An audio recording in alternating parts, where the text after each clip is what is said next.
Kita akan ambil beberapa doa. Karena keterbatasan waktu, kita hanya sampai jam 6 di kuliah subuh ini, sehingga kita coba efektifkan hal yang bisa kita maksimalkan. Baik, di pertemuan lalu saya coba berikan poinnya dulu ya, supaya nanti kita gabungkan ke bawah. Kita telah bahas tentang esensi doa, ya, tentang pentingnya doa, bagaimana kemudian kita berdoa, kan? Doa disebut dengan ibadah, nilainya seperti apa. Ini sudah kita uraikan. Mohon izin bagi yang baru bergabung, nanti direview di video sebelumnya, sehingga ada ketersambungan dengan pembahasan berikutnya sampai ke topik pelengkap hari ini. Kemudian kita juga telah membahas tentang cara berdoa, kan? Yang efektif seperti apa, cara memanggil Allah lewat al-asma'ul husnanya, gitu kan. Kemudian memahaminya seperti apa, menerapkannya bagaimana, ya. Sudah kita uraikan juga. Kemudian kita sudah bahas tentang ruang dan waktu yang mustajab. Ruang dan waktu yang mustajab artinya tempat dan waktu-waktu yang berpotensial mempercepat pengabulan doa di sisi Allah Subhanahu wa taala. Kita sudah bahas di mana ruang-ruang yang mustajab, tempat-tempat yang mudah dikabulkannya doa. Sehingga ketika kita punya kesan bisa mendekati tempat itu, maka itu lebih bagus untuk memanjatkan doa kepada Allah karena terjadi percepatan di dalamnya. Kemudian waktu-waktu yang mustajab juga sudah kami sampaikan, ya, baik di kisaran hariannya, ada yang malam gitu kan, ada yang menjelang subuh, dan ada yang pekannya seperti apa, dan lain-lainnya. Kita bisa hadirkan ini, termasuk juga terkorelasi juga dengan takwa peningkatannya. Kemudian ini yang keempat, kemarin yang ini yang kita uraikan, yaitu tentang bagaimana cara kita menata kalimat doa, gitu kan? Menata kalimat doa. Nah, dan korelasinya dengan takwa, ya, serta korelasinya dengan takwa. Ini sudah kita sampaikan cara memanggil Allah lewat kalimat apa, bagaimana kata itu bisa sedemikian kuat memberikan pengaruh kepada doa kita sehingga mempercepat, ya, pengabulan doa itu di sisi Allah Subhanahu wa taala. Saat dibaca akan menggetarkan hati, dan dengan getaran dalam hati dan jiwa terdalam itu mampu menggetarkan arsy sehingga terjadi percepatan dalam pengabulan doa, ya. Ini sudah kita bahas pertemuan lalu. Nah, sekarang kalau kita gabungkan ini 1, 2, 3, 4, kita akan melihat bagaimana praktek ini ditunjukkan kepada kita dalam ayat-ayat Al-Quran yang pernah dilakukan oleh para nabi dan orang-orang soleh di masa lalu. Ini yang menjadikan kita akan mengambil, ya kan, ya, tentang contoh, gitu kan, doa mustajab dalam Al-Quran. Ya. Contoh doa mustajab dalam Al-Quran, juga dalam hadis-hadis Nabi Muhammad Sallallahu Alaihi Wasallam. Nah, ini prakteknya seperti apa? Nah, kita akan coba satu-satu, ya. Turunkan dulu. 1, Quran surah ke-21. Nah, Al-Anbiya saya tuliskan dalam kurung Al-Anbiya. Ayat 83 sampai 84. Ini terkait dengan persoalan contohnya sakit dulu, ya, dengan penyakit, ya, mengangkat penyakit. Ya, kalau sakit doa utamanya apa? Yang kita alami saja, potensial kita alami seperti apa, ya. Nanti di gambarannya. Kemudian 2 misalnya, kan, terkait dengan hal ikhwal berketurunan. Ya, keturunan. Seringkali juga ada yang berdoa, itu kan, dan juga bahkan bertanya sebelumnya kepada para ulama, para ustadz, kalau kita ingin mohon kepada Allah dengan efektif, pengen minta keturunan, ya, seperti apa dan sebagainya, nanti seperti apa doanya. Nah, kita coba teruskan dulu. Jadi ambil dulu surat yang sama, Quran surah ke-21, Al-Anbiya.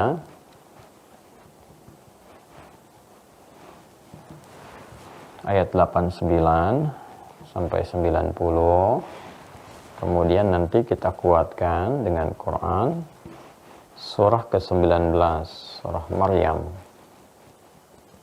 Ini contoh dulu, ya. ayat 1 sampai 4. Ya, atau bolehlah nanti saya kasih kurung sampai 15, sampai diberikan karunia-Nya, sampai dijamin anak solehnya gitu kan. Kemudian dikuatkan lagi mintanya di Quran surah ketiga Ali Imran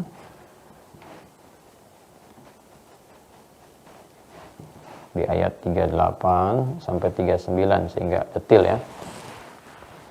Kemudian juga kita contohkan 3.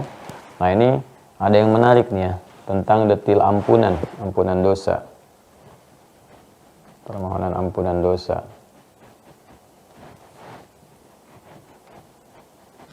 Ya. Kita ambil contoh doanya Nabi Isa alaihissalam untuk umatnya, Quran surah ke-5 Al-Maidah. Ini kita ingin mengambil satu contoh petunjuk tataan kalimatnya ya, ayat 118. Gitu. Kemudian nanti ini kita turunkan lah. Kalau ini kan minta keturunan, terus kalau pengen doa soleh kan juga nanti ada di As-Saffat juga yang lainnya. Coba kita ambil 3 dulu ya, karena keterbatasan waktu kita agak terbatas, kurang lebih setengah jam ke depan kita coba uraikan dengan baik. Bismillahirrahmanirrahim. Contoh yang pertama ya. Di antara ujian kehidupan yang kita lalui, dan dengan ujian itu terdapat berita-berita gembira, baik turunnya rahmat Allah, ampunan, juga peningkatan kualitas kehidupan. Ingat konsepsi kehidupan itu, ya mengingatkan untuk diri saya pribadi juga kita semua, bahwa ini rumusnya, hidup itu bersanding dengan ujian. Jelas ya? Baik, di ujian ini ada kesabaran, di ujian ini juga ada pahala, di ujian ini juga ada rahmat. Bentuk rahmat ini macam-macam, kedekatan dengan Allah, ya kan? Ada lagi ampunan dari dosa, kan? Atau limpahan-limpahan anugerah-anugerah tanpa batas. Ya, jadi bisa berupa rezeki, kalau kita satukan jadi rezeki anugerah gitu kan, dan terusan-terusan yang lainnya. Ya, baik, ini konsepsinya umumnya kita temukan di Quran surah kedua Al-Baqarah ayat 155 sampai 157 misal saja. Nah ini hidup itu akan begini polanya. Harus paham ya tentang ini gitu. Nanti di pembahasan di Mira, qada dan qadar itu kita akan dalamkan ini sehingga mengerti. Jadi kalau kita mendapati satu peristiwa itu nggak larut dalam keadaan yang dimaksudkan. Jadi kalau sedih nggak berkepanjangan karena tahu rumusnya. Kalau bahagia juga ya nggak terlalu berlebihan karena mengerti semua itu akan ditinggalkan. Walanabluwannakum bisyai, dan setiap orang hidup itu pasti kami akan uji dengan aneka ragam ujian. Ya, minal khauf, dengan kekhawatiran, kegelisahan, wal ju', kadang-kadang ada hadirnya rasa lapar gitu kan, wa naqsin minal amwal, berkurangnya harta benda, wal anfus, ada yang sakit bahkan meninggal gitu kan, wa thamarat, dan ya hilangnya hasil kerja keras yang terasa hilang ya. Nah, kemudian wabasyiris sabirin, berikan kabar gembira pada orang sabar kan, alladzina idza asabathum musibah qalu inna lillahi wa inna ilaihi raji'un. Itu orang yang ketika diuji dengan apapun yang ia alami, dia merasakan semua punya Allah kok, dan pada akhirnya semua kembali kepada Allah Subhanahu wa taala. Ya, ulaika alaihim salawatu min rabbihim wa rahmah, pahala dan rahmat, kan? Nah, ini dia, wa ulaika humul muhtadun, mereka akan diberikan petunjuk oleh Allah untuk mendapatkan hasil dari semua ini. Jadi konsepsi kehidupan itu seperti ini, teman-teman ya. Jadi nggak ada orang yang hidup yang nggak diuji.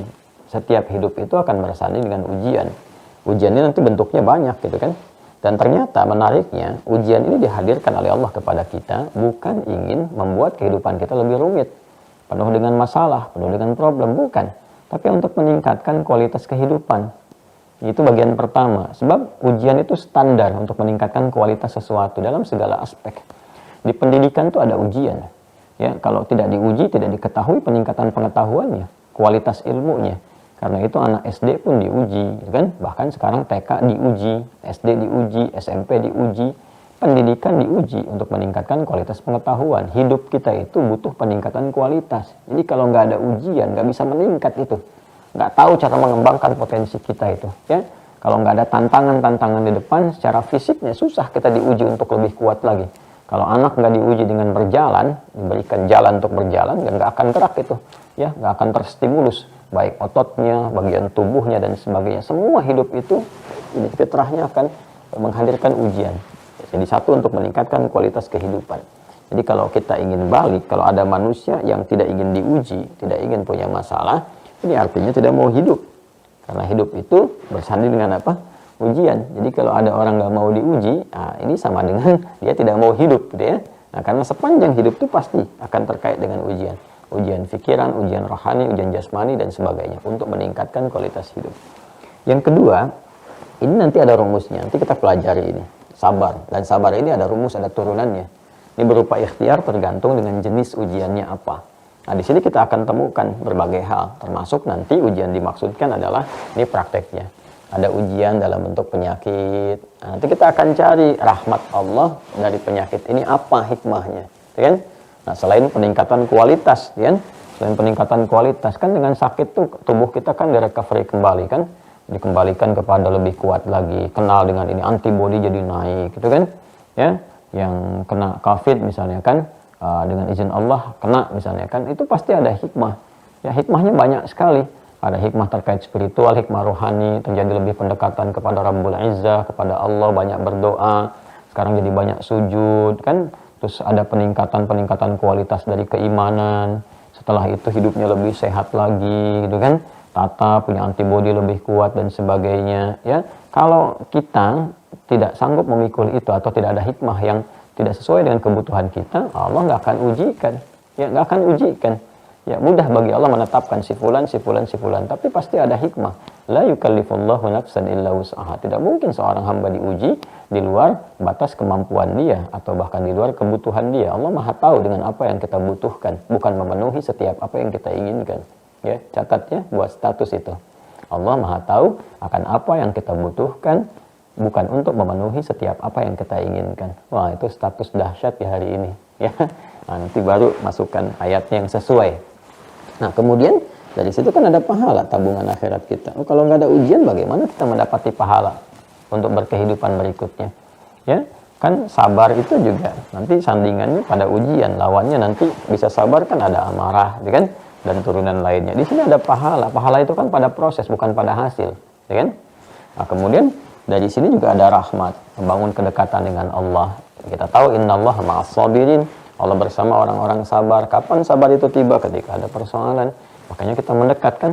Kebanyakan orang mengadu kepada Allah kan ketika punya masalah. Nah, nanti rahmat diturunkan di balik itu semua. Nah, sekarang kita praktekkan ini semua kalau sudah paham dengan cepat ya dan singkat padat, baru kita ke sini. Misalnya ujian, sakit. Jadi kita tuh menjalani hidup tuh berpikir jernih saja, ya tenang gitu, ya santai yang proporsional, ya santai yang proporsional. Jangan langsung menghukumi dengan sesuatu gitu. Proporsional saja dulu. Allah uji dengan apapun, suka ataupun duka. Itu kan dalam pandangan kita saja. Padahal semua bentuk ujian itu netral untuk mendekatkan diri kepada Allah. Tapi konsepsinya ada, ya solusinya. Jadi kalau sedang suka ini ada syukur, kalau sedang duka ada sabar. Jadi syukur dan sabar itu alhamdulillah kita yang punya itu keterangannya, kita yang punya referensinya. Silahkan cek bandingkan ya konsepsi tentang syukur dan sabar dengan segala detailnya. Anda hanya akan temukan di Al-Quran. Ya caranya, begini balasan Allahnya, gitu kan, menghadapinya seperti ini, bahkan detil-detil tentang contoh-contoh kehidupannya. Nah, ini kalau kita gunakan, kita akan memandang segala hal biasa saja. Ada peningkatan jabatan biasa saja. Ya dulu pejabat banyak dilantik, kalimatnya bukan alhamdulillah, innalillahi wa inna ilaihi raji'un. Jadi kalimat itu bukan hanya diucapkan saat ada misalnya kematian kah ya ataukah yang lain-lainnya, tidak juga. Ya bahkan dalam suasana suka pun mereka katakan, karena itu kan kalimat penyerahan diri. Ya, kalimat taslim yang sempurna, menunjukkan keislaman yang paripurna, bahwa kita menyadari semua milik Allah, termasuk jabatan pun dititipkan, ini Allah yang menitipkan.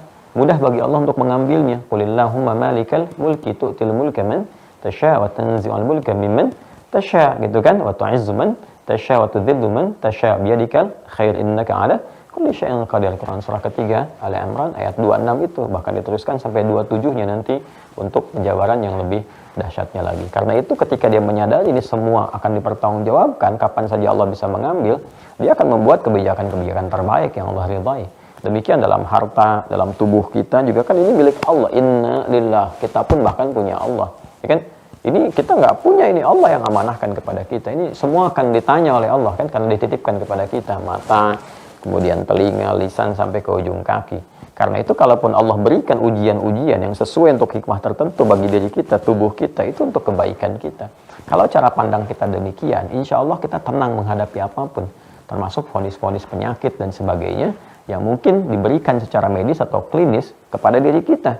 Jadi kita nggak harus jantungan misalnya kan, wah langsung dengar vonis itu langsung jantungan berarti kan jantungnya masih ada.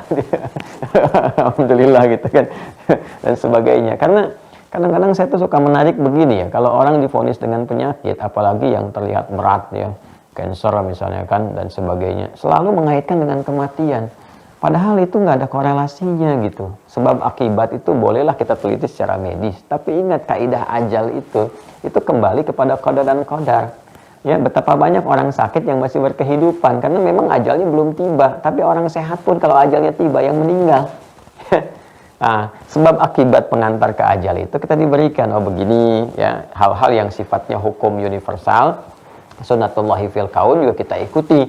Jadi jangan sampai tergantung ajal, ya udah jalan aja di tengah jalan, yaitu sama dengan mengantarkan juga pada ajal-ajal yang telah tertata demikian adanya. Kan ada hukum musabbab, musabbib dan sebab, itu yang kita ikuti, itu pembelajaran yang lain. Nah, jadi kalau diuji dengan penyakit, yang paling utama kita lakukan adalah contoh kemudian teladan Nabi Ayyub alaihissalam. Ya, setiap Nabi pernah diuji juga ya dengan sakit ya, dengan rasa sakit, dengan penyakit. Ya, sakitnya di mana?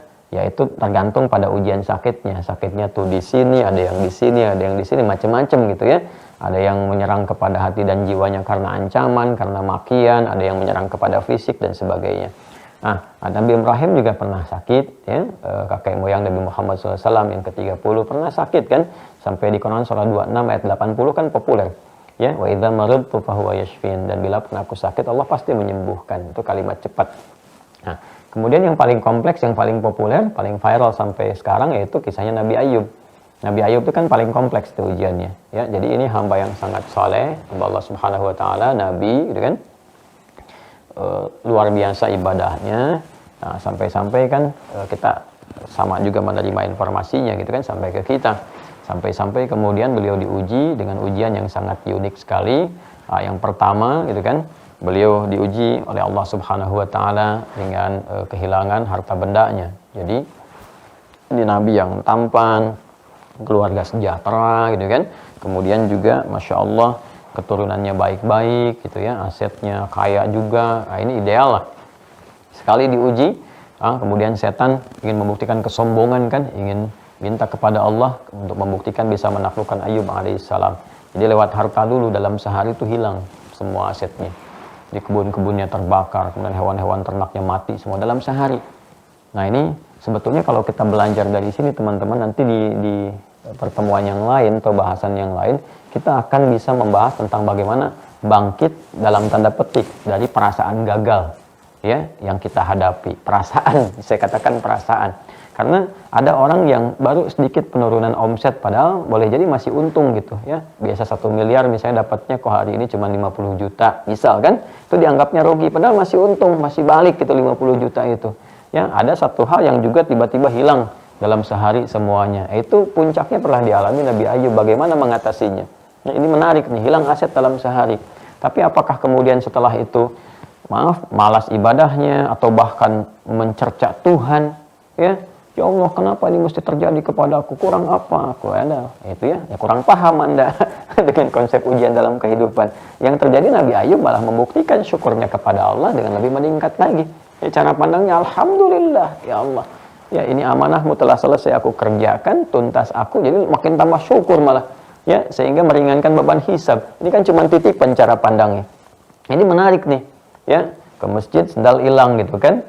Cara pandangnya dicari dulu, ikhtiar kan ada sunatullahnya, cari ikhtiar dan sebagainya kan. Kalau nggak ketemu, nggak apa ya, alhamdulillah tugas saya selesai ya Allah. Puncak yang kau titipkan kepadaku suatu sendal yang aku sudah gunakan, kemudian aku ke masjid dan sendal itu selesai kemudian dalam keadaan aku sedang beribadah. Jadi tugas itu selesai, bersaksi di akhirat bahwa dia telah aku pakai untuk menunaikan ibadah. Adapun para pencuri ya dia mengambil dengan cara yang haram, gitu kan? Itu menjadi beban bagi dirinya, gitu kan? Kalau Allah berkehendak akan berubah dengan suasana yang lebih baik lagi. Kalau kemudian dengan ikhtiar ditemukan, alhamdulillah kembali. Itu menunjukkan kehati-hatian, kita belajar dari situ. Kalaupun tidak ada ya selesai tugas kita menggunakannya. Ya, kalau cara pandang kita begini enak gitu ya. Aspek yang lain tetap kita ikhtiar. Kalau kehilangan lebih besar lagi ya kita tempuh sunatullah fil kaunnya ya dalam hukum kehidupan. Ya bisa lapor polisi misalnya, kita cari ini dan cari itu, bukan membiarkan begitu saja. Hilang mobil di jalanan, alhamdulillah selesai tugas yang tidak begitu juga. Nanti itu membuat celah bagi para pencuri melakukan tindakan pencurian. Tidak, ya. Cari dulu dan sampai ke titik penghujung dan sebagainya ya, selesai dapat kembali jadi pelajaran untuk yang nyuri tobat, alhamdulillah kita jadi wasilah untuk memberikan jalan kebaikan dia untuk berubah. Demikian cara memahami hidup tuh nyaman gitu. Nah, ini hilang aset bertambah malah ketaatan kepada Allah Subhanahu wa taala. Kemudian ya makin iblis makin ingin memprovokasi, naik lagi kesombongannya ya. Nah, kemudian dia mengajukan lagi, ya Allah, lewat keturunannya, anak-anaknya diuji dengan wafat. Nabi Ayub punya 12 anak ya, dalam riwayat disebutkan meninggal dalam sehari semuanya, meninggal dunia. Nih, Anda bayangkan kehilangan satu anak, perasaan seperti apa gitu kan? Anak sakit juga perasaan kita seperti apa. Ini dalam sehari meninggal semua. Ya, apa yang terjadi? Dia kan malah tambah taat lagi. Alhamdulillah anak-anak sudah dididik sesuai dengan ajalnya. Ya bagaimanapun tetap akan kembali juga, kalau Allah berkehendak meninggal ya meninggal. Ya kalau sedih itu wajar, gambaran-gambaran fitrah kemanusiaan. Tapi tidak larut dalam kesedihan yang meratapi. Justru kesedihan itu melahirkan kebahagiaan. Alhamdulillah Allah amanahkan sekian anak, telah dirawat, tidak ada yang maksiat, tidak ada yang aneh-aneh, semuanya baik. Ya Allah, sesuai dengan ajalnya, alhamdulillah telah kembali, amanat sudah selesai. Mudah-mudahan dipertemukan di akhirat dengan pertemuan yang lebih baik lagi. Wah, ini makin dendam iblisnya, malah makin naik lagi, makin soleh gitu. Makin naik. Apa yang terjadi? Lewat penyakit. Maka diuji dengan sakit, kan? Nah, sakit ini pun menarik teman-teman sekalian. Jadi hilangan aset, kan? Bisa kebayang nggak? Asetnya hilang, kemudian setelah itu anak keturunan juga hilang, setia istri menemani pada saat itu. Nah, puncaknya dengan penyakit, diuji. Nah, apa yang terjadi ya? Masih syukur juga, masih nambah ibadah gitu kan? Alhamdulillah kemarin dikasih sehat, sekarang sakit, itu kan? Malah makin banyak terakumulasi gitu kan. Ya, nggak disebutkan seperti apa ya detail yang ada pada diri beliau sakitnya. Jadi kalau ada informasi detail seperti kena penyakit kulit, ada belatungnya dulu mau ini saya kira saya belum mendapati validitas dari semua riwayat-riwayat tersebut. Itu biasanya kan satu gambaran-gambaran aja untuk bisa kita membayangkan penyakit yang kuat menyerang. Tapi kalau memang belum terbukti seperti itu, tidak harus kita detilkan, ya kan? Yang pasti beliau mengalami penyakit yang tidak pernah dirasakan orang-orang sebelumnya dan juga tidak dialami oleh orang setelahnya. Luar biasa gitu penyakit yang beliau kemudian alami sebagai ujian. Bahkan yang paling menarik ini terdapat satu hal yang unik ya. Ketika istri beliau mengatakan pada suaminya, kalau bahasa kita papahkan Nabi gitu kan, papa Nabi dekat dengan Allah, doanya pasti diijabah. Kenapa nggak minta aja disehatkan? Istri bagus juga nih, istrinya nggak minta hartanya balik gitu kan, nggak minta keturunan balik, yang sementara untuk fisiknya dulu supaya berkehidupan berjalan dengan normal seperti biasa ya. Jadi kenapa nggak minta disembuhkan? Apa jawab Ayyub alaihissalam? Dia balik bertanya, berapa lama kita sehat? Dijawab sekian puluh tahun, gitu kan? Berapa lama kita mendapatkan ketenangan, kenyamanan dengan harta, dengan anak? Sekian puluh tahun. Ya, apa jawabnya? Aku malu kepada Allah. Diberikan kenikmatan sekian puluh tahun, sementara diuji ini baru beberapa tahun. Ada yang menyebutkan kan dapat nikmat 70 tahun, itu diuji dengan penyakit sudah sampai 20 tahun. 20 tahun luar biasa. Ya, ada yang menyebutkan sekian tahun, tanggal dan waktu-waktu hitungan yang tertentu tapi cukup panjang gitu ya. Kita ambil hikmahnya. Bisa katakan tadi dengan kalimat yang lebih mendekati kepada informasinya. Kita diberikan kenikmatan puluhan tahun, tapi diuji penyakit itu baru beberapa tahun, dan aku langsung harus mengeluh kepada Allah. Malu rasanya, malu ya. Masa dikasih suka gitu kan sekian lama, diberi duka baru sedikit sudah mengadu kepada Allah, padahal dua-duanya sama-sama nikmat ketika itu. Luar biasa ya, cara pandangnya itu loh ya, cara pandangnya. Padahal dua-duanya kan peningkatan kualitas ya, ini jalan untuk mendapatkan rahmat lebih baik lagi. Nah, Nah, yang kemudian terjadi adalah barulah ketika penyakit itu mulai mengganggu kepada fisik beliau, ya, sehingga bukan hanya melukai, ya, tapi juga mengganggu kehusyuan ibadah. Ini poinnya, mengganggu zikir. Poinnya zikir. Zikir itu kan aktivitas untuk mendekat kepada Allah. Salat, ya kan, yang dikerjakan para nabi-nabi juga sebelumnya, sebelum Nabi Muhammad SAW sampai ke risalah Nabi Muhammad sampai ke kita dan seterusnya, itu disebut zikir. Seperti sering saya ungkapkan di Quran surah 20 Taha ayat ke-14, ya kan? Wa aqimis salata li dzikri innani anallahu la ilaha illa ana fa'budni wa aqimis salata li dzikri. Mulai mengganggu tuh. Jadi penyakitnya sudah ke fisik itu sudah mulai menggerogoti, menimbulkan rasa sakit yang mengganggu untuk kepentingan ibadah. Ini poinnya ya.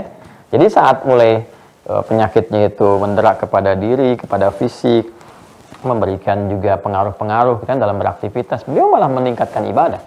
Tapi ketika mulai mengganggu ibadah kepada zikirnya, mulailah di situ bermohon. Jadi orientasi minta sembuh pun itu supaya tidak terganggu peningkatan kualitas ibadah. Ini dahsyat ya. Ini rumus yang pertama nih. Jadi doa yang kita mohonkan itu, nih mengingatkan kita nih, selalu pada peningkatan takwa. Korelasinya ke sini. Karena itu kemarin kita bahas bagaimana takwa itu nanti bisa menjadi jalan, wasilah untuk bertawassul kita dengan takwa itu memohon kepada Allah. Ya. Dan pengertian terbaliknya menjadikan semua doa yang kita panjatkan pun orientasinya untuk peningkatan takwa ke sini. Kan zikir, amal soleh, akumulasi itu kan takwa. Jadi ternyata rumus pertama, kalau kita ingin melihat contoh-contoh doa mustajab yang disampaikan oleh para nabi, orang-orang soleh yang terekam dalam Al-Quran, juga dalam hadis-hadis Nabi Muhammad SAW, itu orientasi doanya itu mengarahnya ke peningkatan ibadah. Karena mereka paham doa itu ibadah. Kan di awal pernah saya sampaikan ketika Allah berfirman, wa qala rabbukum ud'uni astajib lakum. Ya, innal ladzina yastakbiruna an ibadati. Doa itu disebut ibadah oleh Allah dan disertakan dengan tuntutan memenuhi kewajiban dan penguatan iman. Wa idza sa'alaka 'ibadi 'anni fa inni qarib ujibu da'watad da'i idza da'ani falyastajibu li ibadah wal yu'minu bih iman. Jadi kalau kita ingin cepat dikabulkan, arahkan ke kepentingan ibadah. Ini poinnya. Ya, bagaimana nanti kita akan lihat bagaimana arahnya itu penguatan ibadah. Ini kan minta sembuh itu supaya bisa beribadah kembali dengan baik. Ya kan? Nah, ini poinnya. Ya, Anda itu kalau sakit, ya mintanya kan rata-rata umumnya sembuh aja gitu. Pernah nggak minta, ya Allah, aku ingin sembuh sehingga aku bisa tahajud lagi dengan normal. Ya Allah, aku ingin sembuh, ya Allah, sehingga aku bisa merasakan nikmatnya berangkat ke masjid. Ya Allah, aku ingin sembuh, ya Allah, sehingga aku bisa puasa seperti yang lain. Ya Allah, aku ingin sembuh, ya Allah, sehingga aku bisa baca Quran dan mulai menghafalnya dengan baik. Pernah nggak masuk ke situ? Ya.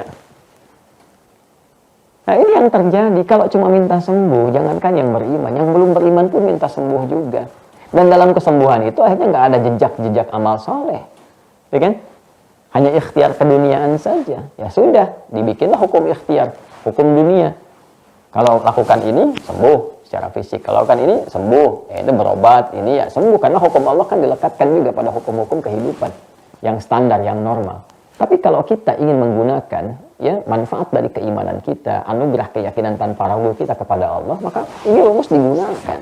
Ini minta sesuatu itu orientasinya peningkatan ibadah supaya juga punya bekal akhiratnya, punya nilai akhiratnya.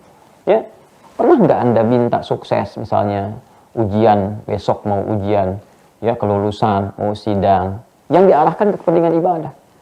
Ya Allah, berikan aku ya Allah kelulusan dalam ujian. Aku ingin masuk kampus ini supaya ilmuku bisa digunakan untuk mendukung kepentingan ibadah.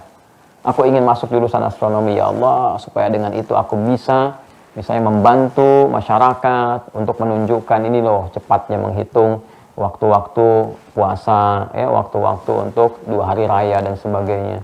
Ya Allah, ingin aku masuk jurusan biologi untuk bisa ya Allah mendalami untuk mengenalmu lebih dekat ya Allah dan menyampaikan kepada masyarakat bagaimana keindahan untuk mendekat kepadamu lewat aspek ini, ya dan sebagainya gitu. Jadi pernah nggak gitu? Ya Allah, aku ingin mencari harta ini ya Allah, mudahkan aku untuk mendapatkan pekerjaan ini. Aku ingin rasanya meningkatkan ibadah lewat zakat. Pernah nggak? Berikan aku kesempatan ya Allah untuk berzakat 25 juta aja ya dalam hidup ini. Aku nggak minta banyak ya Allah, 25 juta kan minta 1 miliar, kan 2,5% zakat itu, ya kan? Nah, jadi Oh ya, itu sesuatu yang menarik gitu. Tapi ini contoh, teman-teman sekalian. Ya, contoh-contoh yang menjadikan semua hal terpacu pada ibadah. Nanti kita akan lihat dalam keturunan juga begitu. Ya, ketika Nabi Zakaria bermohon, Rabbi la tadharni farda wa anta khairul warithin, ya Allah, jangan biarkan aku hidup sendiri supaya ada yang meneruskan ya risalah yang kau titipkan kepada aku ini. Jadi orientasinya tetap kepada ibadah. Ya, ada yang membimbing umat dari keturunanku, ada. Jadi terus gitu ya. Ya, ini yang paling menarik ini. Jadi ini contoh yang pertama bahwa doa itu ya, doa kalau ingin mustajab, ingin cepat dijawab. Mustajab itu kan dari istajab yastajibu, ya kan? Sementara di Al-Baqarah ayat 186, Quran surah 2 ayat 186, ya derivasi kata ini kan muncul fal yastajibuli. Jadi kalau ingin mustajab, arahkan pertama pada kepentingan zikir, kepada ibadah. Ya. Nah, ketika ini mulai mengganggu dan sebagainya, maka mulailah berdoa. Ya. Allah menyampaikan Quran surah 21 Al-Anbiya ayat 83. Kita mulai dengan yang ini dulu. Wa ayyuba.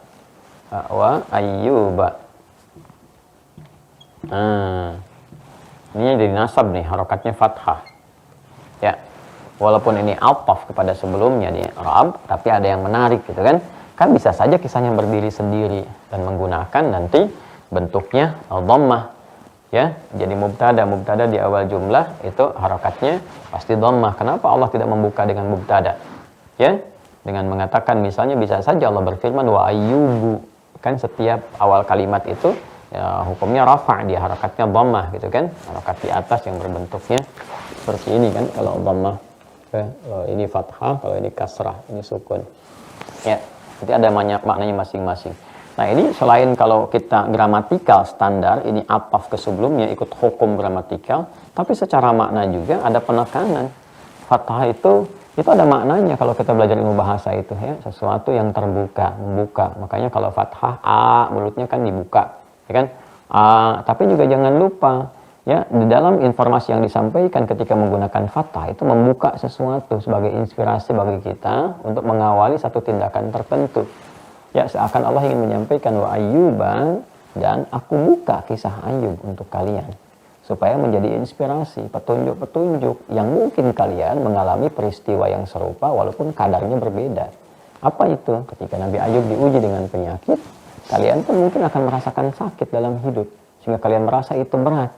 Begitu kalian merasa itu berat, kalian ingat kisah Ayub ini, maka menjadi penenang bagi diri. Ternyata bukan aku aja yang paling berat pernah sakit. Nabi dulu pernah sakit. Bahkan seorang Nabi Rasul diuji juga sakit. Dan lebih berat dari apa yang aku rasakan sekarang. Jadi kalau Nabi Rasul pernah sakit, lebih berat. Sedangkan aku bukan Nabi, bukan Rasul. Dan aku mengeluh, rasa-rasanya kok nggak pantas gitu. Ya, nah, maka nanti kita belajar bagaimana jadi petunjuk untuk kita. Wa ayyuba idnada rabbahu. Rabbnya muncul kan? Yang kemarin kita sampaikan, ini di sini kan kita munculkan lagi Rabb, sifat rububiyah. Ya. Wa ayyuba idnada rabbahu anni massaniya dhurru wa anta arhamur rahimin. Baik ya. Ingat fikih yang pertamanya ya, contoh ini. Jadi yang kita pelajari yang pertama, ini arahkan doa kepada kepentingan zikir, ibadah. Yang kedua, sebut nama Allah yang terkorelasikan dengan pengabulan doa. Ya, sebagai pemenuhan komitmen di Quran surah 7 ayat 172, dan nama ini yang ditunjukkan oleh Allah kepada kita untuk meminta, ya, baik selain nama Allah, qul Allah ar-Rahman, kan? Tapi ayyamma tad'u falahul asmaul husna. Apapun yang kita ingin mohonkan, Allah punya nama-nama yang terbaik. Nah, Allah memberi petunjuk kepada kita untuk menggunakan nama Rabb dalam permintaan kita karena ini terkait dengan pemenuhan komitmen. Maka sebut, ini bagian dari al-asmaul husna. Ya, itu mempercepat pengabulan doa. Jadi yang pertama, saya ingin membuktikan bahwa bagaimana penggunaan kata Rabb ini juga dilekatkan melalui doa-doa para nabi dan orang-orang saleh. Ya, Allah langsung menyampaikan, wa ayyuba idnada rabbahu anni massani yadhurru, sudah ke fisik. Ya Allah, penyakit ini sudah mulai mengganggu fisikku. Sudah mulai melukaiku secara fisik dan mengganggu aku untuk beraktivitas dalam memaksimalkan ibadah kepadamu. Dari mana nanti taunya ibadah? Nanti di penghujung ayat 84-nya. Nanti kita akan temukan kalimat zikir dalam bentuk isim fa'il, ya, dan ditujukan kepada kita semua. Nah, yuk kita teruskan dulu. Anni masaniyad dharra, ya. Ini sudah menunjuk kepada gambaran tadi yang pertama. Wa anta arhamur rahimin. Sedangkan engkau yang paling sayang kepada aku. Yang paling sayang. Nah, ini yang ketiga ini, mencari kalimat yang menyentuh. Menyentuh. Allah itu kan Maha Rahim, Latif, kan? Maha lembut, Maha penyayang, Maha perasa. Ya kan? Bahkan prasangka kita pun itu bisa menentukan penilaian Allah terhadap kita. Ana 'inda dhanni 'abdi, makanya kita diminta husnudzan kepada Allah, ya. Karena prasangka kita bisa menyebabkan Allah memberikan penilaian dengan kepada kita dan memberi petunjuk bagaimana mengarahkan prasangka pada kebaikan. Ya, saking perasanya, saking halusnya gitu. Ya, nah, karena itu kita mencoba mencari kalimat yang menyentuh, sehingga sentuhan kalimat itu yang bisa menggetarkan jiwa kita sendiri dengan bacaan-bacaan itu mampu menggetarkan aras dengan cepat. Kan bisa terasa kalimat doa-doa itu, ya, kalau kita bisa bacakan dan kita ambil dalam suasana psikologis kita juga berbeda. Seperti Nabi Ayub ketika mengatakan, ya Allah, penyakit ini dalam bahasa kita ya Allah, penyakit ini telah mengganggu aku untuk khusyuk ibadah kepadamu. Sedangkan engkau yang paling sayang kepadaku. Wa anta arhamur rahim. Kalau yang paling sayang saja kepadaku tidak menyembuhkanku, maka kepada siapa lagi aku mesti mengadu? Kalau engkau tidak sembuhkan aku saat ini, ya Allah, aku khawatir aku tidak bisa menunaikan ibadah sekhusyuk sebelumnya, selipat sebelumnya. Sedangkan engkau mencintai hamba yang beribadah pasrah kepadamu. Luar biasa ya. Kalimatnya luar biasa. Tuh. Ya, ini laisa kamitslihi syai' ya. Jadi nggak ada yang serupa dengan Allah, segala sifat kasih dan sebagainya. Kita tarik ke dunia kita aja, di kemanusiaan. Kita katakan kepada orang tua kita misalnya, ya, dengan kalimat-kalimat yang indah, yang menyentuh, bukankah cepat akan diberikan? Ya kan? Nah, ketika Anda datang kepada orang tua, misalnya ada kebutuhan, itu kan, Anda katakan, dan Anda tahu orang tua Anda mampu, punya hal yang lebih baik, Anda ingin diberikan motor misalnya, yang Anda katakan kepada ayah Anda, Pak, Anda ini sudah usia sekarang 19 tahun, Bapak tahu. Iya Pak, tapi selama ini belum mampu memberikan pelayanan terbaik kepada Papa. Anda mohon maaf kalau selama ini belum jadi anak yang cukup baik, cukup berbakti. Anda punya cita-cita Pak, kalau Papa ke masjid tuh bisa dianterin, itu kan? Kalau Papa ke majelis taklim tuh bisa ada pahala juga buat Anda bisa nganterin seperti Papa dulu nganterin Anda. Wah, bagus tuh gimana? Kalau bisa Pak, Anda tuh pengen punya motor yang bisa nganterin Papa ke masjid. Ya, yang bisa nganterin Papa ke majelis taklim. Kalau macet-macet bisa diboncengin. Padahal ya pengen motor juga. Tapi cara mintanya kan menyentuh gitu. Enak. Itu kan cepet kan? Cepet. Jadi saya perhatikan para nabi itu kalau memohon kepada Allah selalu menggambarkan kepada kita kalimat-kalimat menyentuh. Ya, saya contohkan gini, dalam konteks berketurunan misalnya, itu Nabi Zakaria itu demikian adanya di Quran surah ke-21, surah yang sama. Saya lompat dulu ke sini ya supaya kita mengerti, itu saya gabungkan semuanya. Itu standar ini ada semua, standar ini ya. Jadi dari mulai untuk kepentingan ibadah, menyebut nama Allah, kalimat menyentuh, di sini kan ada nih Quran surah 21 Al-Anbiya ayat 89 sampai 90. Rabbi la tadharni farda wa anta khairul warithin. Ya kan? Rabbnya muncul. Ya? Kemudian la tadharni farda, itu menyentuh sekali, ya Allah. Jangan biarkan aku hidup sendiri sampai masa tua aku ini. Sedangkan Kau yang terbaik dalam menganugerahi keturunan. Menyentuh. Sentuhan ini nggak sampai di situ. Kalau kita teruskan di surah Maryam ayat 1 sampai dengan 4, ya kan? Contohnya, atau bahkan kita ingin sempurnakan sampai langsung jawabannya datang cepat. Kaf ha ya ain sad dzikra rahmati rabbika. Ya. Yang paling menarik itu disebutkan tuh rahmatnya. Tuh, rahmat turun. Ya. Ya, dzikra rahmati rabbika abdahu Zakaria. Ini akan menyebutkan sebuah kisah yang mengangkat, makanya pakai rafa nih, yang mengangkat status seorang hamba Allah, nabi, menjadi lebih mulia di hadapan Allah, sehingga mendapat rahmat Allah. Siapa hamba yang mulia itu? Kan Allah kalau sudah memberikan penghargaan tinggi pada nabi atau rasul, itu bukan kerasulan yang disebutkan, bukan kenabiannya, kehambaannya. Ini ternyata derajat seseorang itu ditunjukkan pada penghambaan tertingginya kepada Allah. Ya, itu dia. Nabi Muhammad kan SAW saat diundang dalam peristiwa Isra Mi'raj, yang disebutkan bukan nabi rasulnya, bukan ya ayuhan nabi, bukan ya ayuhan rasul, tapi hambanya. Quran surah 17 ayat 1. Subhanalladzi asra bi'abdihi. Hamba. lailan minal masjidil haram ila al-masjidil aqsa alladzi barakna haulahu linuriyahu min ayatina innahu was-sami'ul basir. Kan? Nah, yang paling menarik itu idna da rabbahu nidaan khafiyya, ayat 3 ini. Ya, ketika Zakaria alaihissalam itu berdoa kepada Rabb, disebutkan Rabb ya. Ya. Nidaan khafiyya dengan kalimat-kalimat lembut yang menyentuh.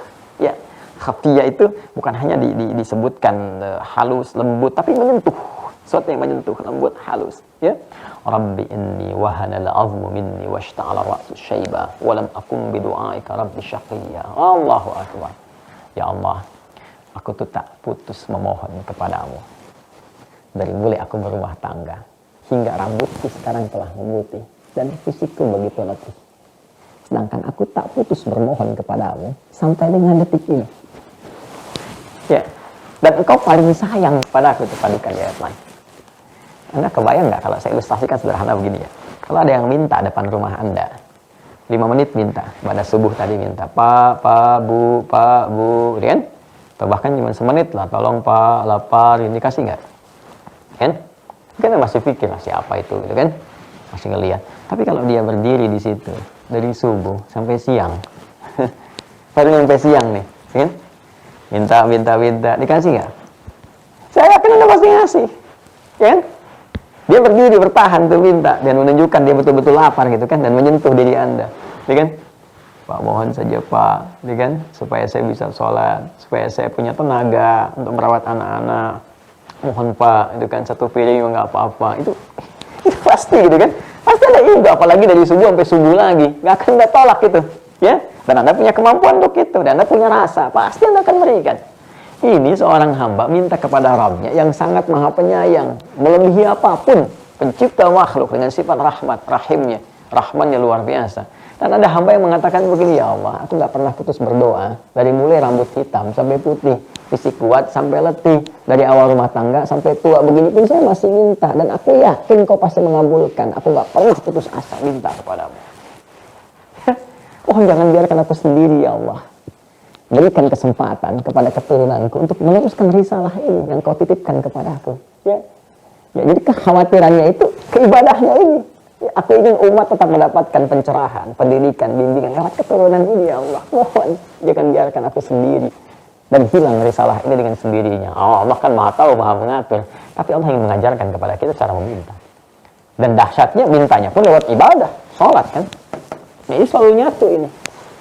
Ya, sama. Tuh, Nabi Isa alaihissalam ketika minta ampunan untuk umatnya juga di Al-Maidah 118, itu kalimatnya menyentuh sekali. Ini luar biasa deh. Ya, menyentuh kalimatnya dalam sekali. Ya, in tu'adzibhum fa innahum ibaduk.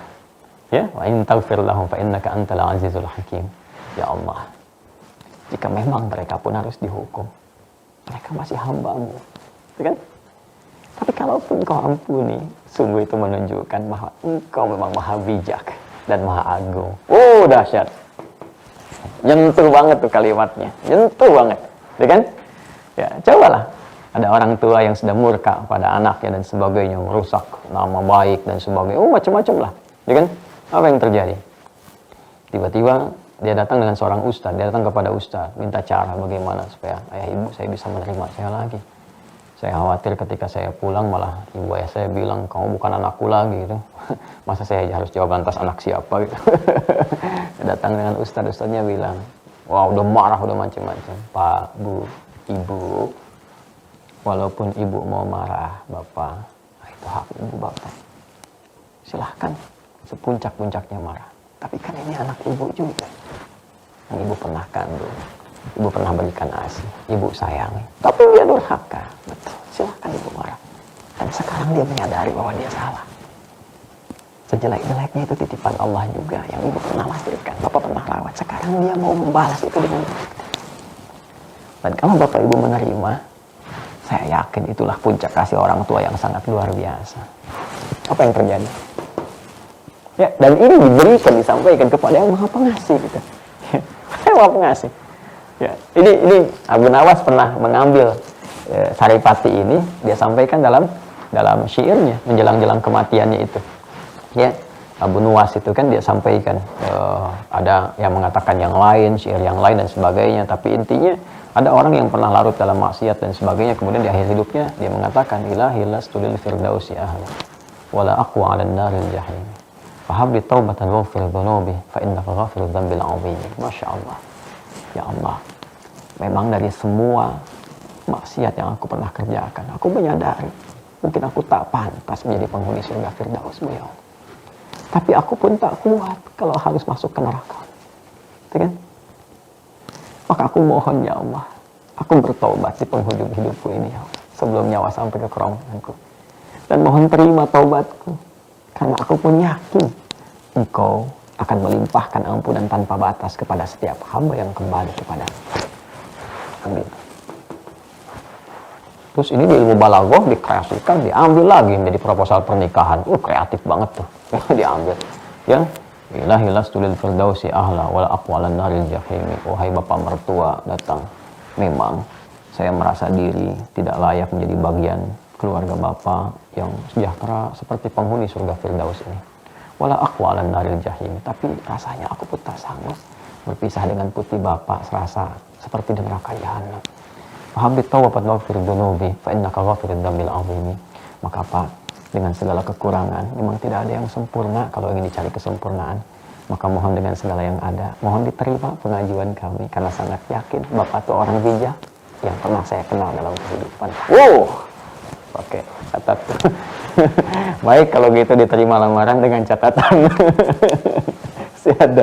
Ya, ini kalau menyentuh ini contoh aja ya, contoh berkehidupan ya. Kalau kita belajar bahasa tuh sering dipakai ya yang hal demikian tuh sebagai contoh-contoh, tapi keagungan Al-Quran itu sangat luar biasa. Apa yang terjadi ketika mengatakan wa anta arhamur rahim, sedangkan kau yang paling sayang kepada aku? Apa jawabannya? Fastajabna lahu. Segera kami jawab. Istijabah mustajab.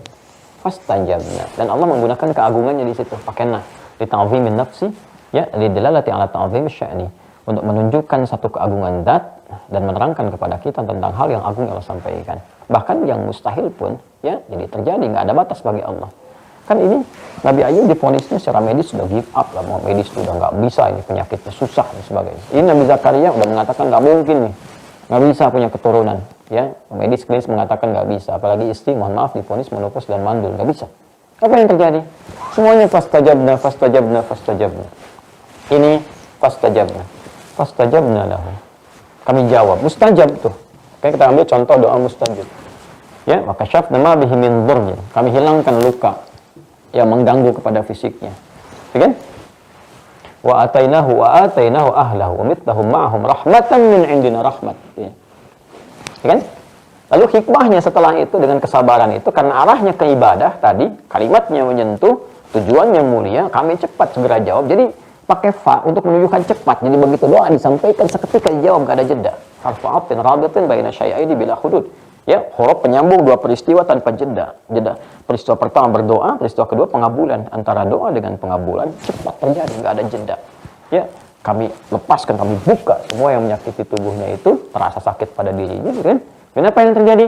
Ya, kami anugerahkan kembali, kumpulkan kembali. Jadi pertama keluarganya kumpulkan lagi. Jadi begitu Ayub sembuh alaihissalam, sembuh sehat lagi, mandi, bahkan kan nikmat diberikan anugerah-anugerah pendahuluan oleh Allah ya. Nikmat, enak, kemudian berhubungan dengan istrinya kembali. Jadi setiap itu istrinya mengandung, lahir kembar, 12 kali mengandung. Jadi yang tadinya anak 12, 24. Balik lagi. Karena wa mithlahum ma'ahum. Jadi kembar gitu kan. Dan karena Ayub ini baik, pemberi baik, orang yang mulia dan sebagainya, orang-orang tuh datang lagi nyelamatin. Dan kebiasaan di tempat itu kalau nyelamatin, ngasih ini, ngasih itu, sehingga hartanya 2 kali lipat lagi dari semula. Jadi bayangkan, rahmat Allah tuh kalau disyukuri, la in syakartum la'azidannakum. Jadi anaknya nambah kembali, lebih ramai lagi, gitu kan? Lebih sejahtera lagi, kehidupannya lagi lebih bertambah berlimpah, misinya terjalankan dengan baik. Dan belum selesai ayatnya, wa dzikra, dzikir lil 'abidin, ibadah. Baik-baik kawan. Dan ini kata Allah, aku tetapkan menjadi sebuah inspirasi. Ya, contoh bagi siapa? Hamba-hamba Allah yang mengalami peristiwa yang serupa, pernah sakit, divonis sakitnya sulit dan rumit, walaupun mungkin tidak segawat yang dialami Nabi Ayub alaihissalam, tidak sedahsyat dulu. Ya, jadi kalau ada penyakit apapun teman-teman sekalian, ini bisa digunakan sebagai zikir. Tiru Tapi dengan cara yang Nabi Ayub pernah contohkan pada Muhammad SAW sempurna menjelaskan itu dan menunjukkan kepada kita. Pertama, syukuri dulu semua nikmat, ambil hikmah. Setelah kita tenang, hati tenang, ibadah. Tingkatkan ibadah, ya kan? Tawakal kepada Allah. Lakukan seperti yang beliau pernah kerjakan. Tingkatkan sholat, arahkan kepentingan ibadah, minta sampai ada ketenangan, kenyamanan itu. Nah, setelah tenang nyaman, ternyata ini rahmat. Wah, ini hikmahnya. Betapa pernah seorang pemuda yang kaya raya, yang sendal jepitnya aja bisa puluhan juta dan sebagainya. Kan? Nah, Allah uji lewat penyakit, divonis tuh kena cancer kalau nggak salah itu. Ya, si pemuda itu tiba-tiba dia mendapatkan rahmat di balik itu. Dia mengerti tentang bagaimana menjalani kualitas hidup yang lebih baik. Akhirnya dia paham bahwa harta itu, oh ini maksudnya Allah berikan kepada saya, bukan untuk foya-foya, untuk pamer, untuk buang-buang sembarangan. Dia gunakan untuk beramal, dia pergi ke Afrika, dia cintai ini, berbagi ini semua. Sampai Masya Allah akhir hidupnya, semua melepas dengan tangisan, dengan doa, kisahnya menginspirasi. Tanpa penyakit pun meninggal juga kalau sudah tiba ajalnya. Tapi dia mengerti, ternyata ini maksudnya Allah ajukan kepadaku. Akhirnya alih-alih dia mengeluh, dia malah bersyukur diberikan sakit. Di penghujung hidupnya dia kemudian mengatakan, memberikan pencerahan kepada kita. Saya malah bersyukur kepada Allah. Dengan datangnya penyakit ini, memberikan petunjuk kepada saya. Ternyata ini yang paling berharga yang Allah berikan kepada saya. Dia syukuri penyakit itu dibandingkan dengan hartanya. Karena dengan penyakit itu jadi wasilah menunjukkan kualitas husnul khatimah. Ya, kalau nggak salah viral juga tuh kisahnya tuh. Ya, Anda bisa cek tuh anak muda yang kaya gitu kan. Nah itu bukan crazy rich ya. Kalau crazy kan gila gitu. Lebih cenderung kepada menunjukkan ini itu. Kalau ini lebih luar biasa lah gitu ya. Lebih luar biasa. Nah ini teman-teman sekalian. Ya ini rumusnya. Wa dzikra lil 'abidin. Ya, ini jadi inspirasi, pengingat, contoh bagi hamba, disebutkannya abid, hamba-hamba yang saleh yang mau kembali kepada Allah. Demikian keturunan juga seperti itu. Nggak jauh dari sini. Tadi sudah saya ulas. Ya, cuma nanti caranya tetap nih, ini lewat sholat. Bikin mihrab nih sebagai tambahan. Ini yang saya jelaskan kemarin, ruang dan waktu. Ya, mihrab. Nah, ini Nabi Zakaria kan melakukannya di mihrab. Ya.